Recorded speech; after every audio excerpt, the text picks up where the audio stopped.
जैसे जैसे पाप नष्ट होगा वैसे वैसे सकारात्मक सोच आस्तिकता दृढ़ होती चली जाएगी, और जैसे पाप बढ़ता है वैसे ही नास्तिकता और नकारात्मक सोच बढ़ती चली जाती है। वो इतना नास्तिक हो जाता है, माता पिता किसी पर विश्वास नहीं, वो किसी पर भी हाथ उठा सकता है, और वो इतना आस्तिक हो सकता है कि वो एक चींटी को भी दुख पहुंचाने की चेष्टा नहीं करेगा। कितना हृदय में परिवर्तन भजन से हो जाता है। आप नाम जप करो, धीरे धीरे बिल्कुल ठीक हो जाएगा, बिल्कुल ठीक हो जाएगा। बड़ी कृपा है, धन्यवाद कि आप अपने जीवन का परिवर्तन कर रहे हैं। बच्चा, अभी अवस्था है, अपने को निकाल सकते हो, बढ़िया निकाल लिया। जो आपने गंदे आचरण छोड़े और अच्छे आचरण लाओ। परहित सरिस धर्म नहीं भाई, उन्हीं पैसों से, उसी बल से, उसी बुद्धि से हमारे समाज को सुख पहुंचाओ, परिवार को सुख पहुंचाओ। ये सुख देने के लिए मानव जीवन मिला है। ये सुख भोगने की जो वृत्ति है ना, ये राक्षसी वृत्ति में उतर जाती है, और जब सुख देने की वृत्ति में आती है ना, तो ये दैवी संपदा बन जाती है। वृत्ति है सुमति कुमति सबके उर राही, नाथ पुराण निगम अस कहाई, जहां सुमति ता संपत्ति नाना, और जहां कुमति ता विपत्ति निदान। नाना प्रकार की विपत्तियां इकट्ठा हो जाती हैं जब कुमति होती है। कुमति सुख भोगने की इच्छा का नाम है। दूसरों से छीन झपट के जैसे मिले मैं सुख भोग लूं, उससे पापाचरण होते हैं। बहुत अच्छे, नाम जप करो और पवित्र भोजन करो। गंदी बातें मत देखो, मोबाइल आदि में गंदी बातें मत सुनो, गंदे मित्रों का संग मत करो, तो अभी आप देखोगे आपका हृदय शीतल होने लगेगा। ये जो नकारात्मक सोच है ना, जड़ से खत्म हो जाएगी। पाप नष्ट होने दीजिए, नाम जब बढ़ाइए, धीरे धीरे आप देखेंगे कि एक हृदय शीतलता, एक हृदय में आनंद, एक विश्वास, एक अटूट विश्वास, बस भगवान है। जब सब समय है तो इस समय भी है, जब सब जगह है, जब सब में है तो मेरे में भी है, जब सबको प्यार करते हैं तो मेरे को भी प्यार, और जब भगवान मुझे प्यार करते हैं तो मुझे किसी के प्यार की अब जरूरत नहीं, सब ठीक हो जाएगा। बस विश्वास दृढ़ होने तक के लिए है, और विश्वास निर्मल हृदय में होता है। पाप आचरण भगवान पर विश्वास नहीं होने देते। पापवंत कर सहज स्वभाव, भजन मूर्ति भाव न काओ। ये नकारात्मक सोच पाप से होती है, अपराध से होती है। इसलिए नाम जप करो, इसका समन हो जाएगा, चिंता की बात नहीं। अगर दवा 1% भी काम करने लगे तो दवा पे विश्वास कर लेना चाहिए। तो आप तो कई परसेंट ठीक हो चुके हैं, कुछ परसेंट रह गया है। आप खुद स्वीकार करते हैं ना, कई परसेंट ठीक हो गए। असत आचरण छूटे, असत विचार छूटे, तो अब असत जो चिंतन रह गया है वो छूट जाएगा। वो थोड़ा लंबा समय लेगा, क्योंकि मूल जड़ से काटना है इसे। तो जब असत चिंतन हो उस समय राधा राधा राधा, बस उसके अनुसार करना मत, वो अपने आप डिलीट होता चला जाएगा। एक दिन ऐसा हृदय निर्मल हो जाएगा कि आपको खुद आनंद का अनुभव होने। आप आनंदमय हैं, आप आनंद स्वरूप हैं। देह और देह की क्रियाओं में फंसकर मैं दुखालय बन चुका हूं, दुखमय बन चुका हूं।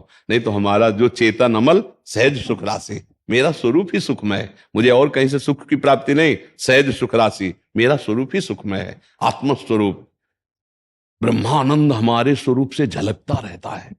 पर हमको ये कि ताला लगा हुआ है, बाहर भटक रहे हैं 1-1 रुपए के लिए, और अरबों की संपत्ति घर में धरी हुई है।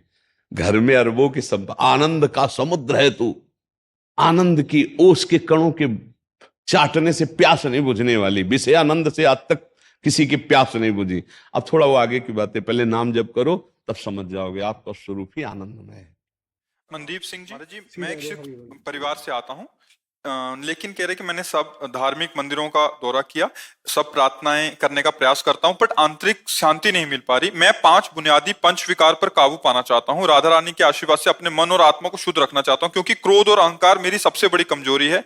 मैंने पहले ही वित्तीय लगाव छोड़ दिया है, बट ये क्रोध और अहंकार से कह रहे हैं कि आपको गुरु नानक साहब के कुछ अमृतमय वचन, पद तो मुझे याद नहीं लेकिन उसका अर्थ याद है कि आप चाहे सन्यास ले लो, चाहे तीर्थयाटन कर लो, चाहे मंदिर चले जाओ, चाहे व्रत कर लो, चाहे उपवास कर, कुछ भी कर लो, जब तक नाम जप नहीं करोगे निरंतर, तब तक इन पर काबू नहीं पा सकते। जब उपदेश चल रहे थे तब उस समय का उपदेश, नाम नाम नाम, निरंतर निरंतर नाम जप करो, सब पर काबू कर लोगे, सब पर काबू कर लोगे। हर श्वास में नाम, कोई भी श्वास खाली न जाए। उतर रही है, चढ़ रही है, नाम। अब वो मान लो आप ओंकार जपो, वाहेगुरु जपो, अकाल पुरुष जपो, जैसे हम लोग राधा राधा जपते, हाँ तो राधा राधा जपो। हमारे लिए सब एक है। हम आपको सच्ची बताए, जैसे आप बोलो वाहे गुरु वाहे गुरु वाहे गुरु, तो वही मेरे गुरुदेव की ही तो जय जयकार हो रही। वाहेगुरु, अब जैसे आप बोलते हैं वाहेगुरु का खालसा वाहेगुरु की फतेह, तो आपसे ज्यादा चौड़ी छाती करके हम बोलते हैं वाहेगुरु का खालसा वाहेगुरु की फतेह, क्योंकि हमने देखा है कि वाहेगुरु की कृपा से फतेह हुई है। तो जो गुरु है वो 10-20 है ले, एक ही है, एको ब्रह्म द्वितीयो नास्ति, एक ही है। तो मेरे ही वाहेगुरु की तो वाहेगुरु की बात हो रही। हमारे को आज तक कुछ अलग नहीं लगा। जैसे हम 10 गुरुओं का पूजन किया ना, तो मैं अपने ही गुरुओं का पूजन किया हूं। गुरु नानक साहब हमारे प्राण हैं, ये रामदास जी, गुरुदेव अमरदास जी, गुरु अर्जुन देव जी, गुरु तेग बहादुर से, ये सब मेरे प्राण हैं, मेरे जीवन हैं। तो मैं उसी भाव से कहता हूं, जो आपको नाम प्रिय हो निरंतर उसका जपने का शुरू करें, फिर देखें रंग कैसा आता है। पर नाम जप नहीं हुआ तो और सब अधूरा समझो, पूरा वही जो नाम जप कर ले। नाम जप करना बड़ा कठिन है, आप देखो नंदर से। गुरुदेव, आज जैसे आपने सत्संग में भी कहा कि मतलब अहंकार को जो है गुरु को दे दिया है, तो आप वो सिर्फ मुझे वो दान बख्श दिया कि मेरा मुझ में कुछ नहीं, जो कुछ है सो तेरा जी, सिर्फ वो दान बख्शना चाहते, लेना चाहते। मैं नाम ये आपको देना है, लेने के लिए तो बैठे हैं, ये आपको देना है। हुक्म पे प्राण बलिहार करने का नाम है अहंकार को दान कर देना। मतलब देह भाव का, जो हमारा जो मैं पुरुष हूं, इसका भाव जो समर्पित होता है, तो देखो इस शरीर को कितना ताप दिया गया गुरु अर्जुन देव जी को। वो क्या कह रहे, तेरा किया मीठा लागे, हरि नाम पदारक नानक मांगे। तेरा किया मीठा, आपका किया मीठा, क्यों? अहंकार गुरुदेव के चरणों में समर्पित हो गया। मुझे लगता है कि ये मेरी तरफ से होना है समर्पण। समर्पित वो करेंगे, लेकिन समर्पण की तैयारी मुझे करनी है, और ये होती नाम जप से। जितना नाम जप करोगे उतने आप निहाल हो जाओगे, जितना नाम जप करोगे उतने निर्मल हो जाओगे। देखो क्रोध कब आता है, जब हमारे विपरीत कोई कार्य होता है। क्रोध की जड़ पे पहुंचो, कभी अनुकूलता पे क्रोध आएगा। अनुकूलता मतलब समझते ना, प्रतिकूलता समझते ना। जब कभी प्रतिकूलता होगी तभी गुस्सा आएगी। आप बताओ, प्रतिकूलता पे आती है ना गुस्सा। तो हम प्रतिकूलता माने क्यों? जब मेरे प्रभु मेरे को प्रतिकूलता देना चाहते हैं तो मैं नाराज क्यों हूं? मैं उसमें राजी रहूं। मेरा अहंकार कहता है कि हमने तुमको इतना प्यार किया, हम तुमसे कोई गलत व्यवहार नहीं करते, और तुम हमसे प्रतिकूल व्यवहार करोगे, हम देख लेंगे। अब आ गया गुस्सा, आ गया ना, तो हमको इसी पर शासन करना है। इसको हम जान तो रहे गलत है, लेकिन इस पर शासन नहीं कर पा रहे, क्योंकि हमारे अंदर बल नहीं है। कौन सा बल? अध्यात्म बल। और अध्यात्म बल किससे जागृत होता है? नाम से। जितना निर्मल ज्ञान है वो नाम से प्रकट होता है। इसलिए नाम जप करो, राधा राधा, वाहेगुरु वाहेगुरु, ओंकार। जो गुरु जी ने दिया, जो पसंद आवे, पर निरंतर। अंतर पड़ने पे, जैसे हमने पोछा लगाया, सोनी लगाई, पोछा लगाया, खिड़की खुला, धूल भरी आंधी चली और गंदा हो गया, क्योंकि पोछा लगाने से गीला हो जाता है ना। ऐसे ही नाम जपने से हृदय द्रवित होता है। द्रवित हृदय में जो विकार आता है बहुत जल्दी उसमें छाप लगती। जैसे मोमबत्ती द्रवित हो जाए ना तो उसमें छाप लग जाती। ऐसे ही हृदय को हमें खिड़कियां बंद रखनी है, पोछा लगा के, पंखा चला के खिड़कियां बंद रखनी, धूल भरी आंधी ना जाए। पंखा ज्ञान का, शीतलता, और नाम जप का पोछा लग रहा है, और सब खिड़कियां सावधानी से बंद की, कोई विकार अंदर न जाए। कुछ ही दिन में हृदय निर्मल हो जाएगा। नाम जप करो, आहार ठीक रखो। तो सब छोड़ दिया जी मैंने, सारे मतलब जो है 35 साल का जो ये है व्यसन मैंने एकदम छोड़ दिया आपके कृपा से। 1.5 साल से जब से मैं आपसे जुड़ा हूं तब से मैंने कोई भी ऐसा कर्म नहीं किया कि जो है कि इसमें हो, क्योंकि मैं 35 साल उस चीज को इस्तेमाल करके छोड़ा है आज। बहुत सुंदर। 55 साल की उम्र में 35 साल मैंने उस व्यसन को छोड़ दिया आज, और 1.5 साल हो गए मैंने हाथ भी नहीं। हाँ ठीक है, अब आप नाम जप में लगिए और फिर आगे उन्नति देखिए कैसी होती है। ठीक है, देखो चोर को चोर समझ गए ना तो अब पकड़ लोगे आप, और चोर को दोस्त कह के हाथ मिला दिया तो आप फंस जाओगे। आपने अहंकार को जान लिया, आपने अपनी गलतियों को अंदर जो बैठी हैं उनको जान लिया। अब निकालने में देर नहीं लगेगी। अब निकालने के लिए जो हमें बल चाहिए, धक्का, वो नाम से मिलेगा। बहुत बड़ी कृपा है कि आपने अपनी गलतियों को गलती मान लिया है, तभी तो कुछ तो छोड़ दिया। अब कुछ छोड़ना, अभी जो कमजोरी है वो नाम पूरी कर देगा। नाम जप करो। कौन सा नाम आपको प्रिय है? हम तो राधे राधे जपते हैं। हाँ, राधा राधा राधा, फिर तो निहाल हो जाओगे। से मिलकर बना है, तो आत्मा का निवास शरीर में कहाँ पर है और मोक्ष क्या है, मोक्ष कैसे मिलेगा, मोक्ष के बाद जन्म होगा या नहीं? देखो, जब तक भजन नहीं करोगे तब तक जिससे तुम जानना चाहते हो उससे जान नहीं पाओगे। जैसे हम जो कोई भी बात जानना चाहते हैं तो बुद्धि से जानना चाहते हैं, लेकिन हमारी बुद्धि को जो प्रकाश दे रहा है हम उसको कैसे जान सकते हैं? जो आत्म तत्व है, जो भगवान है, राम अतर्क बुद्धि मन बानी, मत हमारे यहाँ सुनो भवानी। भगवान शंकर कह रहे हैं, हे उमा, भगवान श्री राम मन और बुद्धि की तर्कना से परे हैं। अब आत्म तत्व तो अनिर्वचनीय, वो आपका स्वरूप है जो मन बुद्धि चित्त अहम से परे है।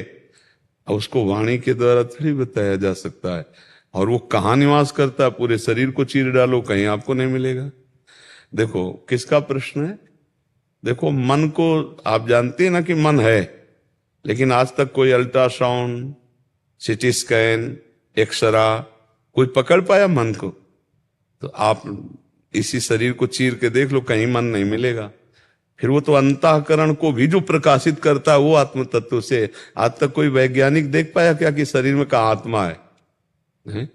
आप हो, लेकिन आप अपने को जानते हो क्या?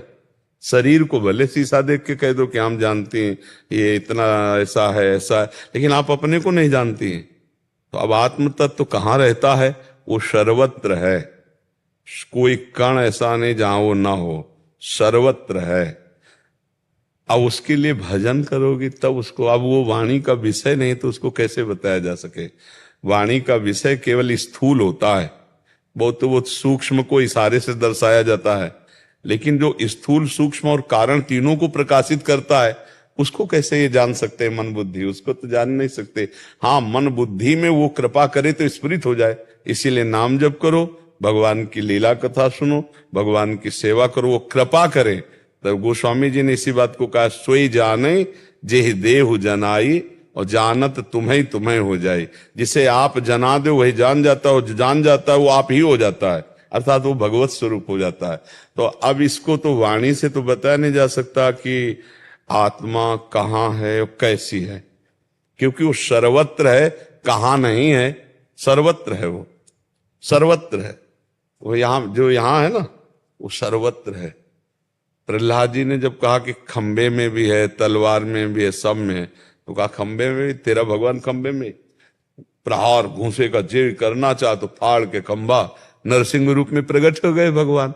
कहा सो कहां जहां प्रभु नाई, सर्वत्र भगवान है। वैसे भगवान कहते हैं मैं हृदय देश में रहता हूं। जो हमारा अंतःकरण हृदय है, इसी में वो गुप्त रूप से रहते हैं। कितनों के हृदय का पोस्टमार्टम होता है, कहीं भगवान मिले क्या, कहीं आत्मा मिली क्या, कहीं मन मिला क्या, कहीं बुद्धि दिखाई दी क्या? नहीं। ये सूक्ष्म शरीर है अंतःकरण, फिर स्वभाव है कारण शरीर, फिर तीनों शरीरों को जो प्रकाशित कर रहा है वो आत्म तत्व है, तो कैसे जान जाएंगे? इसीलिए वो अपने आप से अपने आप में जाना जाता है। पहले भजन हो डट के, तब समझ में आएगा। और क्या प्रश्न था? मोक्ष क्या है, मोक्ष कैसे प्राप्त होगा? देखो, इस शरीर संसार में जो हमारा राग हो गया है, इस राग का नाश हो जाए तो हमारा जो स्वरूप है वो निर्लेप है, निर्विकार है, चैतन्यमय है, आनंद स्वरूप, उसी में जो प्रतिष्ठित हो गया, मुक्त हो गया, जिसके ऊपर काम क्रोध लोभ मोह मद मत्सर का प्रभाव न पड़े, जिसके ऊपर मान अपमान का, सुख दुख का, लाभ हानि का, शत्रु मित्र का समान भाव है, वो है आत्मस्वरूप जीवन मुक्त महापुरुष। अब उस मोक्ष में क्या सुख है? जैसे हम तुम्हें अभी रसगुल्ला पवावें, आपसे पूछे कैसा है, तो आप कहोगे मीठा है। फिर हम पूछे कैसा मीठा है, बोले बहुत मीठा है। नहीं, बहुत मीठा कैसा है, तो उत्तर होगा खा के देख लीजिए। इसके आगे आप नहीं बोल सकते, फिर आप यही बोल पाएंगे कि आप खा के देख लीजिए। तो ऐसे ही बहुत परमानंदमय है आत्मस्वरूप, जो मोक्ष पदवी अखंडानंदमय है। बोले कैसा होता है अखंडानंद? अपार सुख जिसमें दुख का लेस नहीं है। नहीं, होता कैसा है? तो बोले अनुभव करके देख लीजिए। अनुभव गम्य भजे जय संता। वाणी एक सीमा तक बोल सकती, इसके आगे नहीं। जैसे प्राकृतिक वस्तु है रसगुल्ला, तो आप सीमा तक बोल सकते मीठा है। कितना मीठा है? बहुत मीठा है। नहीं, बहुत मीठा कितना है। तो अगला आपका तीसरी बार में उत्तर यही होगा, खोज लो, कोई तीसरा उत्तर नहीं, खा के देख लीजिए, कोई उत्तर नहीं आपके पास। एक रसगुल्ला का स्वाद बताने के लिए आपको आखिरी उत्तर देना होगा, स्वाद खा के आप देख लीजिए उसका स्वाद कैसा है। तो अब ब्रह्मानंद, भगवदानंद, मोक्ष सुख, अभी एक वाणी से कैसे बोला जा सकता है? बोले कितना है? बोले आनंद में। नहीं, कितना आनंद? परमानंद में। कैसा परमानंद में? बोले अनुभव करके देख लीजिए।